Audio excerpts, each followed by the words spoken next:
Hello everyone. Very good morning to all of you. दिन की शुरुआत करेंगे 3 जून 2023 के करंट अफेयर के साथ। हर एक न्यूज़ इंपॉर्टेंट है, इसलिए पूरा वीडियो अंतिम तक ध्यान से देखिएगा। करंट अफेयर का पीडीएफ स्टैटिक जीके के साथ आप एग्जाम इंजन एप्लीकेशन से डाउनलोड कर सकते हैं। शुरू करेंगे आज का वीडियो, लेकिन सबसे पहले बात करते हैं कल के क्वेश्चन की। कल मैंने आपसे क्वेश्चन ये पूछा था कि नेशनल हाउसिंग बैंक जो है, इसकी स्थापना कौन से एक्ट के अंतर्गत करी गई थी। आप में से कई सारे लोगों ने यहाँ पर गलती कर दी है और बहुत सारे स्टूडेंट का आंसर सही भी आया है जो इस क्वेश्चन को समझ गए थे। दरअसल इस तरीके के क्वेश्चन में होता क्या है कि आता हुआ क्वेश्चन गलत हो जाता है।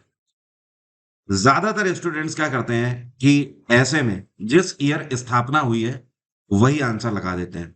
जैसे कि इसकी बात करें तो नेशनल हाउसिंग बैंक की स्थापना 1988 में करी गई थी।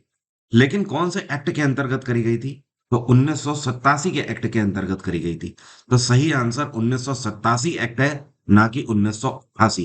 जब मैं आपसे यह पूछता कि नेशनल हाउसिंग बैंक की स्थापना कब करी गई थी, तब आपका आंसर होता 1988, तो क्वेश्चन सही होता।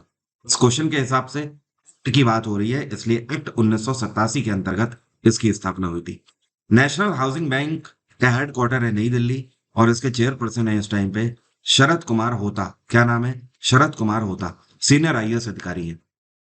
ये क्वेश्चन सेम उसी तरीके से था जैसे रिजर्व बैंक ऑफ इंडिया की स्थापना 1935 में करी गई थी, लेकिन 1934 एक्ट के तहत। उसी तरीके से भारत के सुप्रीम कोर्ट की स्थापना 1774 में करी गई थी, लेकिन 1773 के एक्ट के अंतर्गत। तो आप समझ गए होंगे, ऐसी मैं उम्मीद करता हूं। अब शुरू करते हैं आज के करंट अफेयर।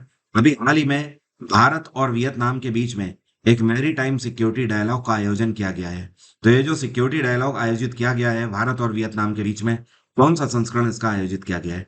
ये तीसरा संस्करण है जो इस बार इसका आयोजित किया गया। और ये कहाँ पर हुआ? ये हुआ नई दिल्ली में। इसका मेन उद्देश्य ये है कि भारत और वियतनाम दोनों एक दूसरे को, जो कोस्टल लाइन है, मतलब कहने का जो समुद्री किनारे हैं, उनको साफ रखने में एक दूसरे की मदद करेंगे। इवन इतना ही नहीं, एक दूसरे के कंट्री बॉर्डर में भी जो कोस्टल लाइंस हैं, वहां पर भी सिक्योरिटी के लिए कोऑर्डिनेशन पैक्ट साइन हुए हैं। अब अगर वियतनाम की बात करें तो वियतनाम की कैपिटल है हनोई। क्या बोलते हैं इसको? हनोई। और यहाँ पे प्रधानमंत्री हैं, इनका नाम है फाम मिन चिन। यहाँ पर मैं लिख देता हूँ, फाम मिन चिन, CHINH। और यहाँ के जो राष्ट्रपति हैं इनका नाम है वो वान थुंग। वो वान थुंग। ठीक है। अगला क्वेश्चन है, अभी हाल ही में ये कौन सी यूनिवर्सिटी है? दरअसल ये ब्रिटेन की यूनिवर्सिटी है और इन्होंने ब्रिटेन में स्थित भारत का जो दूतावास है उनके साथ एक पैक्ट साइन किया है। दरअसल है क्या कि ये जो ब्रिटिश यूनिवर्सिटी है, ये एक नया ओपन कोर्स लॉन्च कर रही है हिंदी लैंग्वेज के ऊपर। तो इसकी वजह से इन्होंने भारतीय दूतावास के साथ पैक्ट साइन किया है। तो ये ब्रिटिश यूनिवर्सिटी है, यूनिवर्सिटी ऑफ एडिनबर्ग। एडिनबर्ग के अंदर एक नया कोर्स लॉन्च किया गया है और ये कोर्स है क्लाइमेट सॉल्यूशन को लेकर। मतलब कहने का पर्यावरण से रिलेटेड ये कोर्स है और इसको एडिनबर्ग यूनिवर्सिटी ने 3 भाषाओं में लॉन्च किया है। एक तो हिंदी में लॉन्च किया है, दूसरा इंग्लिश में तो लॉन्च करेंगे ही भाई, यूनिवर्सल लैंग्वेज है, और तीसरा अरबिक में लॉन्च किया गया है इसको। तो ये अपने आप में एक बहुत बड़ी बात है कि अब दुनिया भर में बड़ी बड़ी यूनिवर्सिटीज भी हिंदी भाषा को कंसीडर कर रही हैं। और अगर बात करी जाए यूनिवर्सिटी ऑफ एडिनबर्ग की, इसकी स्थापना 1583 में करी गई थी। मतलब अपने आप में अगर देखा जाए तो मॉडर्न पॉइंट ऑफ व्यू से ये सबसे पुरानी यूनिवर्सिटीज में से एक है। लेकिन केवल बात यहीं से खत्म नहीं हो जाती है। जब भारतीय विश्वविद्यालयों की बात करते हैं तो उनका कोई जोड़ ही नहीं है पूरी दुनिया में। जैसे कि अगर बात करें नालंदा विश्वविद्यालय की, तक्षशिला विश्वविद्यालय की, या विक्रमशिला विश्वविद्यालय की, जब हम बात करते हैं तो इन यूनिवर्सिटी का जो एक तरीके से आप बोल सकते हो कि उद्यम है, वो बहुत छोटा है और बहुत कम कार्यकाल है। लेकिन बस अंतर यह है कि अगर बात किया जाए फंक्शनल विश्वविद्यालयों की या फंक्शनल यूनिवर्सिटी की, तो ये सबसे पुरानी यूनिवर्सिटीज में से एक है। जो हमारे देश की नालंदा यूनिवर्सिटी, तक्षशिला और विक्रमशिला यूनिवर्सिटी है, ये फंक्शनल नहीं है। आज की डेट में ये खाली पड़ी हुई है। एक टाइम पर इनको लूट लिया गया था और इनमें आग लगा दी गई थी। मेरा तो तर्क ये कहता है कि भारत सरकार को इनका जीर्णोद्धार करना चाहिए। भारत सरकार को हमारी ये जो आन बान शान है, एक प्राचीन काल में हमारी ये शान हुआ करती थी, पूरे दुनिया भर के ट्रैवलर इन विश्वविद्यालयों में पढ़ने भी आते थे, तो आज की डेट में इनका जीर्णोद्धार होना चाहिए। अगर ऐसा होता है तो दुनिया भर के विश्वविद्यालयों में भी हम लीड करेंगे। अगला क्वेश्चन है, अभी हाल ही में प्रधानमंत्री नरेंद्र मोदी ने नेपाल सरकार के साथ कितने पैक्ट्स पर हस्ताक्षर किए हैं? तो प्रधानमंत्री नरेंद्र मोदी ने नेपाल के प्रधानमंत्री पुष्प कमल दहल के साथ टोटल 7 एग्रीमेंट्स पर पैक्ट साइन किए हैं। ये जो 7 पैक्ट हैं, ये ट्रेड एंड कॉमर्स को लेकर है, क्रॉस बॉर्डर चेक को लेकर है, पेट्रोलियम पाइपलाइन को लेकर है, हाइड्रो इलेक्ट्रिक प्रोजेक्ट्स को लेकर है, पेमेंट सॉल्यूशन को लेकर है। जैसे अभी कुछ टाइम पहले भारत सरकार ने रुपए डेबिट कार्ड भी लॉन्च किया था नेपाल में। ठीक है, तो ये सारी चीजें हैं जिनको मिलाकर टोटल 7 एग्रीमेंट्स नेपाल के साथ अभी हाल ही में साइन हुए हैं। आने वाले टाइम में नेपाल के साथ भारत सरकार पैसेंजर ट्रेन भी चलाने वाली है। नेपाल के अंदर अगर बात करी जाए तो 400 किलोवाट का क्रॉस बॉर्डर ट्रांसमिशन लाइन भी स्थापित करी जा रही है। अपार्ट फ्रॉम दिस, नेपाल के अंदर कई सारे एनर्जी प्रोजेक्ट्स भी भारत सरकार की मदद से लगाए जाने की बात है। और नेपाल में इस टाइम पे राष्ट्रपति कौन है? ये है रामचंद्र पौडेल। कौन है? रामचंद्र पौडेल। और प्रधानमंत्री हैं पुष्प कमल दहल। अभी हाल ही में कौन सा शहर है जहां पर meeting of working mechanism for consultation and coordination का 27वां संस्करण आयोजित किया गया? तो ये जो मीटिंग है, इसका आयोजन नई दिल्ली में किया गया। अब सवाल ये उठता है कि कंसल्टेशन एंड कोऑर्डिनेशन की मीटिंग किस लिए थी? तो दरअसल ये भारत और चाइना बॉर्डर अफेयर्स जो है उनको लेकर कंसर्न था, और यहाँ पर चाइनीज डेलीगेशन ने भी हिस्सा लिया। और यहाँ पर मेन कंसर्न ये था कि पिछले कुछ सालों में भारत और चाइनीज बॉर्डर में टेंशन और ज्यादा बढ़ गई है, तो उन्हें यहाँ पर सॉल्व करने की बात मेन कंसर्न रहा। भारत की तरफ से मिनिस्ट्री ऑफ एक्सटर्नल अफेयर्स के जॉइंट सेक्रेटरी ने हिस्सा लिया, और चाइना की तरफ से boundary and oceanic affairs department के डायरेक्टर जनरल ने हिस्सा लिया। और चाइना में इस टाइम पे राष्ट्रपति कौन है? ये है शी जिनपिंग। कौन है? Xi Jinping. ये कौन सा शहर है मध्य प्रदेश का जहां पर अभी हाल ही में G20 के अंतर्गत Y20 कंसल्टेशन का आयोजन किया गया? Y20 का मतलब है यूथ 20। तो इसका आयोजन अभी हाल ही में किया गया अमरकंटक में, और इसका शुभारंभ अनुराग सिंह ठाकुर के द्वारा किया गया। अब सवाल ये उठता है, ये कंसल्टेशन किससे रिलेटेड था? देखिए, यहाँ पर यूथ ने हिस्सा लिया, और इसका मेन उद्देश्य था disaster risk reduction and climate change. मतलब पर्यावरण को हम कैसे सुधारें। आज की डेट में ग्लोबल वार्मिंग की वजह से आप देख रहे हो कि बारिश के महीने में बारिश नहीं होती है, फसलें बंजर रह जाती हैं, सूखा पड़ जाता है, और अननेसेसरी आप देखते हो बारिश हो जाती है। पता लगा ठंड के मौसम में इतनी ज्यादा बारिश हो गई कि उसमें भी फसल खराब हो गई। गर्मी के मौसम में अचानक से पता लगा थोड़ी सी ठंड हो गई, जिसकी वजह से लोग बीमार पड़ने लगते हैं। तो ठंड में आप देखते हो बहुत ज्यादा समय तक गर्मी ही बनी रहती है। तो ये सारा नतीजा क्लाइमेट चेंज के ऊपर अपना एक कंसर्न है। ओजोन लेयर लगातार हिट होती चली जा रही है, जिसकी वजह से पूरे दुनिया ये चीजों को भुगत रही है। तो क्लाइमेट चेंज अपने आप में एक बहुत बड़ा कंसर्न है G20 का भी। ये जो मीटिंग है, इसकी शुरुआत 1 जून को हुई थी, और ये कल के दिन 2 जून को इसका समापन हुआ है। 2 दिवसीय ये मीटिंग रही। इस मीटिंग में G20 के अंतर्गत दूसरे देशों से टोटल अगर बात करें तो 19 लोगों ने हिस्सा लिया, और भारत भर से 400 युवाओं ने हिस्सा लिया। तो जितने भी लोगों ने यहाँ पर हिस्सा लिया, उन सबको आइडियाज रखने का मौका दिया गया। भारत सरकार ने उसको नोट डाउन किया है, और आगे चल के जो उसमें बेहतर परामर्श होंगे उनके ऊपर विचार भी किया जाएगा। अभी हाल ही में कौन सा देश है जिसके द्वारा एशिया की पहली performance based helicopter navigation system को लॉन्च किया गया है? तो ये देश है भारत। भारत पूरे एशिया में पहला ऐसा देश बन गया है जिसने performance based helicopter navigation system launch किया है। और ये कौन सी टेक्नोलॉजी पर बेस्ड है? इस टेक्नोलॉजी का नाम है गगन। इसके बारे में मैं आपको पहले ही बता चुका हूँ, करीब 6 महीने पहले। गगन का मतलब है GPS aided geo augmented navigation. ठीक है, अब ये टेक्नोलॉजी क्या है? देखिए, है क्या, जैसे मान लीजिए कि ये हेलीकॉप्टर है, ये अपने मान लो ये नई दिल्ली से होगा, और इसको मुंबई तक जाना है इस हेलीकॉप्टर को। ठीक है, अब ये हेलीकॉप्टर मुंबई जब पहुंचा तो वहां पे मान लो मौसम खराब है, फॉग है या स्मॉग है, तो जो पायलट है उसको दिख नहीं रहा है कि किस तरीके से लैंड करेंगे। अब ऐसे में क्या है, दो चीजें हो जाती है। कई बार तो अनहोनी हो जाती है, और कई बार क्या होता है कि फ्यूल बहुत ज्यादा वेस्ट होता है। उस हेलीकॉप्टर को जब तक लैंडिंग के लिए सिग्नल नहीं मिल जाता है, तब तक वो हवा में ही रहता है। तो इन सारी चीजों से बचने के लिए ये जो गगन सिस्टम है, जो हेलीकॉप्टर नेविगेशन सिस्टम है, ये ऑटो प्रोग्राम्ड होता है भाई। कि जैसे ही ये नई दिल्ली से निकला तो ये मुंबई के लिए ऑटो प्रोग्राम्ड है।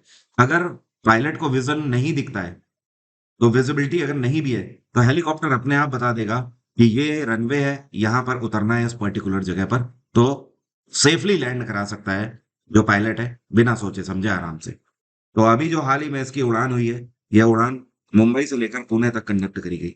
एक चीज और ध्यान रखिएगा, ये जो गगन टेक्नोलॉजी है, इसको इसरो ने बनाकर तैयार किया है, ये पूरे तरीके से मेक इन इंडिया है। इसके अलावा भारत में पहली ऐसी एयरलाइन कौन सी है जिसने गगन टेक्नोलॉजी का यूज किया था? तो ये है इंडिगो। इंडिगो ने अप्रैल 2022 में पिछले साल करीब करीब इस टेक्नोलॉजी का पहली बार यूज किया था। और साउथ कोरिया की कैपिटल है सियोल, जापान की कैपिटल टोक्यो, चाइना की कैपिटल बीजिंग और भारत की कैपिटल तो आपको पता ही है नई दिल्ली। इस बार का जो G7 समिट है, ये कहाँ पर आयोजित किया गया है? तो ये जापान में हिरोशिमा में आयोजित किया गया था। अभी हाल ही में मई 2023 में कितना जीएसटी कलेक्शन हुआ है? तो भारत सरकार की रिपोर्ट के आधार पर मई 2023 में जीएसटी कलेक्शन 1,57,091 करोड़ हुआ है। अप्रैल के महीने में अगर कंपेयर करें तो अप्रैल में 1,87,000 करोड़ हुआ था। और जीएसटी को भारत में साल 2017 में जुलाई के महीने में लॉन्च किया गया था। जीएसटी में 5 स्लैब होती हैं बेसिकली, 0% की स्लैब, 5%, 12%, 18% और फिर 28%। 28% सबसे बड़ी स्लैब है, जिसको लग्जरी स्लैब भी बोला जाता है। अभी कुछ टाइम पहले भारत सरकार ने कपड़े पर कितना जीएसटी लगा दिया है? तो पहले कपड़े पर 5% जीएसटी था। भारत सरकार ने अभी 6 से 8 महीने पहले बढ़ाकर इसको 12% कर दिया है। तो इस टाइम पर कपड़े में 12% जीएसटी लग रहा है। ये चीज भी आप ध्यान रखें। ये कौन सा इंस्टीट्यूट है जिसने रिजर्व बैंक ऑफ इंडिया के साथ एक कोलैबोरेशन किया है और आरबीआई के साथ मिलकर ये वॉइस बैंकिंग सॉल्यूशन लॉन्च कर रहे हैं? तो ये है आईआईटी मद्रास। अब ये वॉइस बैंकिंग सॉल्यूशन का मतलब क्या है? देखिए, ये एक ऐसा सॉफ्टवेयर सिस्टम लॉन्च कर रहे हैं आरबीआई के साथ मिलकर, जिसमें आपको हाथ से कुछ करने की जरूरत नहीं है। आप बोलकर कमांड दे सकते हो, पैसा ट्रांसफर भी कर सकते हो, एफडी कर सकते हो, आरडी कर सकते हो, अपनी इंस्टॉलमेंट पे कर सकते हो, बिल पेमेंट कर सकते हो। ईच एंड एवरीथिंग, बैंकिंग जितनी भी है आपके सॉफ्टवेयर में, वो सब आप अपनी आवाज के थ्रू भी कर सकते हो। इवन जो इसमें सिक्योरिटी चेक होंगे, वो भी आपकी वॉइस को ही रिकॉग्नाइज करेंगे। आपकी वॉइस के अलावा कोई और अगर वॉइस से कमांड दे रहा है तो पैसा ट्रांसफर नहीं होगा। दरअसल अभी ये जो टेक्नोलॉजी है पूरे तरीके से मार्केट में नहीं है, कोलैबोरेशन हो चुका है, इसके ट्रायल्स भी चल रहे हैं। भारत में सबसे पहले ये 4 बैंक है जो कि इसके ऊपर ट्रायल कर रहे हैं। इस टेक्नोलॉजी का नाम रखा गया है वॉल्टर वॉइस। क्या नाम रखा गया है? Walter voice. और इस पर ये जो 4 बैंक जो काम कर रहे हैं, state bank of India, Kotak Mahindra इसके ऊपर काम कर रहा है, एक्सिस बैंक इसके ऊपर काम कर रहा है और आईडीएफसी फर्स्ट बैंक इसके ऊपर काम कर रहा है। ये पहले 4 बैंक है जो कि वॉल्टर वॉइस के ऊपर काम कर रहे हैं। और अगर ये सफलतापूर्वक रहता है सारी चीजें, तो ये बाजार में बहुत जल्द देखने को मिलेगा। आरबीआई की स्थापना 1935 में करी गई थी। इसका राष्ट्रीयकरण 1949 में हुआ था। इसका हेडक्वार्टर है मुंबई और आरबीआई के गवर्नर हैं शक्तिकांत दास। ये आरबीआई के 25वें गवर्नर हैं और इस साल 2023 में गवर्नर ऑफ द ईयर से भी इनको नामित किया गया है। Solar energy corporation of India limited के मैनेजिंग डायरेक्टर अभी कौन अपॉइंट किए गए हैं? तो इसके नए मैनेजिंग डायरेक्टर आपसे होंगे अजय यादव। सीनियर आईएएस अधिकारी हैं, 2005 बैच के। और अजय यादव इससे पहले मिनिस्ट्री ऑफ रिन्यूएबल एनर्जी में ज्वाइंट सेक्रेटरी के रूप में भी कार्यरत रह चुके हैं। तो इनके एक्सपीरियंस को देखते हुए अब इनको पूरा पदभार दे दिया गया है solar energy corporation of India limited का। और इन्होंने जिनकी जगह ली है, इनका नाम है सुमन शर्मा। क्या नाम है? सुमन शर्मा।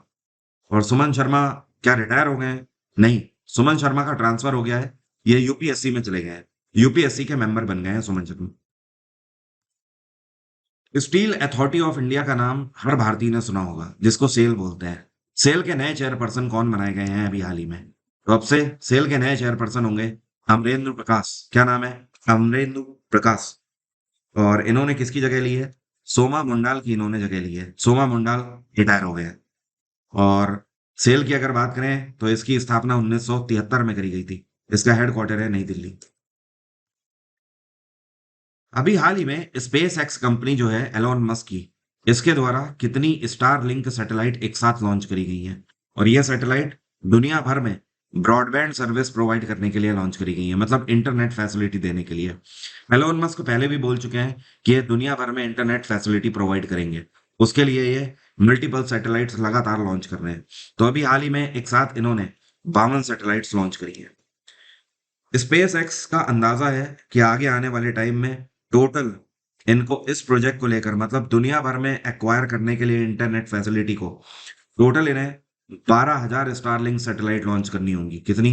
12,000, जो कि अपने आप में एक बहुत बड़ा आंकड़ा है। 2002 में इस कंपनी की स्थापना एलोन मस्क ने करी थी और इसके चेयरपर्सन भी एलोन मस्क ही हैं। इसके प्रेसिडेंट हैं वाइन शॉर्टवेल। क्या नाम है? वाइन शॉर्टवेल। ये कौन सी टीम है जिसने अभी 2023 का men's hockey junior Asia cup title अपने नाम कर लिया है? तो जूनियर एशिया कप 2023 का खिताब भारत ने जीत लिया है पाकिस्तान को हराकर। 2-1 से भारत ने पाकिस्तान को हराया। भारत की तरफ से ये जो 2 गोल हैं, ये किसने किसने किए हैं? एक तो गोल किया है अंगद बीर सिंह ने। क्या नाम है? अंगद बीर सिंह। ये गोल इन्होंने 13वें मिनट में किया था। और दूसरे खिलाड़ी भारतीय हैं हराईजीत सिंह। क्या नाम है? हराईजीत सिंह। इन्होंने गोल जो किया है ये 20वें मिनट में किया था। तो ये 2 गोल तो भारत की तरफ से करने वाले खिलाड़ी हैं। और क्योंकि 2-1 से हराया है तो पाकिस्तान से 1 गोल किया गया है। ये गोल करने वाले खिलाड़ी का नाम है अब्दुल बशरात। यहाँ पर मैं लिख देता हूँ, अब्दुल बशरात। ठीक है। और बशरात ने जो गोल किया है ये 37वें मिनट में किया है। इस बार जूनियर हॉकी एशिया कप का 10वां खिताब आयोजित किया गया था। आपको पता है आज तक 10 बार ये टाइटल हुआ है और 10 में से 4 बार भारत जीता है और 3 बार पाकिस्तान जीता है। 10 में से 7 खिताब तो भारत और पाकिस्तान ही जीत चुके हैं। तो ये समझ लो। तो कहने का मतलब यह है कि इस टाइटल में भारत और पाकिस्तान जैसी टीमों का ही बोलबाला है बस। इसके अलावा इस पर्टिकुलर टूर्नामेंट को टोटल 10 टीमें खेलती हैं। Japan, Malaysia, south Korea, Bangladesh, China हो गए, थाईलैंड, ओमान, उज्बेकिस्तान, इन सारी कंट्रीज को मिलाकर भी टोटल 3 टाइटल इन्होंने केवल जीते हैं, भारत और पाकिस्तान को छोड़ दें तो। विश्व दुग्ध दिवस कौन से दिन मनाया गया? यह दिवस हर साल 1 जून को मनाया जाता है और इसको मनाने के पीछे का मेन उद्देश्य है कि लोगों में अवेयरनेस हो दूध को लेकर। क्योंकि मिल्क जो है ये डेली लाइफ का, डेली डाइट का अपने आप में एक हिस्सा है। मिल्क हर एक पर्टिकुलर बॉडी के लिए बहुत ज्यादा जरूरी है। इवन एडल्ट्स में तो इतना जरूरी नहीं है, लेकिन बच्चों के लिए बहुत ज्यादा जरूरी होता है। क्योंकि दूध अपने आप में रिच है किसके लिए? कैल्शियम के लिए। और बच्चों की जो बोन्स होती हैं वो डेवलपिंग बोन्स होती हैं, तो उनकी हड्डियों के लिए कैल्शियम बहुत ज्यादा जरूरी होता है। ग्लोबल डे ऑफ पेरेंट्स अभी हाल ही में कौन से दिन मनाया गया? यह दिवस 1 जून को मनाया गया और इस दिवस को पहली बार यूनाइटेड नेशंस के द्वारा 2013 में लॉन्च किया गया था। इस दिवस को मनाने के पीछे का उद्देश्य यह है कि हर एक व्यक्ति को अपने पेरेंट्स की इंपॉर्टेंस समझनी चाहिए जीवन में। कोई भी बच्चा आगे चलकर अगर कुछ बनता है तो वो कहीं ना कहीं अपने पेरेंट्स की ही वजह से बनता है। तो पेरेंट्स की इंपॉर्टेंस के लिए ये दिवस मनाया जाता है। दुनिया में वो लोग लकी होते हैं जिनके पास अभिभावक हैं, माता पिता हैं। अब मेरा आज का सवाल आपसे, आप में से कितने लोग बता सकते हैं आरबीसी और डब्ल्यूबीसी का रेशियो क्या है? कमेंट बॉक्स में लिखकर बताइए। इससे इजी क्वेश्चन आई थिंक हो नहीं सकता है। कमेंट बॉक्स में जल्दी से बताइए। एग्जाम इंजन एप्लीकेशन में आप रनिंग बैच को फॉलो कर सकते हो। जीएसजीके का फुल बैच मेरा जो रनिंग है जिसमें लाइव प्लस वीओडी क्लासेस हैं, उन सभी के लिए आप अवेल कर सकते हो एग्जाम इंजन को। और जो मई के महीने की मंथली करंट अफेयर मैगजीन है वो अपलोड हो चुकी है। पूरे साल भर का सब्सक्रिप्शन एक ही बार में ले सकते हो। इसमें आपको मंथली मैगजीन हिंदी और इंग्लिश बोथ में मिल जाती है। पॉलिटी और हिस्ट्री के रिकॉर्डेड बैचेस भी आप किसी भी एग्जाम के लिए अवेल कर सकते हैं। मॉक टेस्ट के लिए आपके पास ऑप्शन है 1840 मॉक टेस्ट की सीरीज एक ही बार में आप अवेल कर सकते हो और ये टेस्ट बुक के कोलैबोरेशन के साथ है। तो यहाँ पर जो क्वेश्चन है वो मेरे ही द्वारा सेट किए हुए हैं जीएस के, लेकिन यहाँ पर आपको full length mock test series भी मिल जाती है। इसकी वैलिडिटी पूरे 1 साल के लिए है। तो फुल लेंथ भी आप दे सकते हो, सब्जेक्ट वाइज भी दे सकते हो, टॉपिक वाइज भी दे सकते हो। आप जैसे चाहो वैसे सारे ऑप्शन है यहाँ पर। आप अपने आप में यहाँ पर कस्टमाइज टेस्ट भी दे सकते हो। आज की बात यहीं तक रहेगी। Thank you so much. Have a nice day. Take care. Bye bye. आपका दिन मंगलमय हो।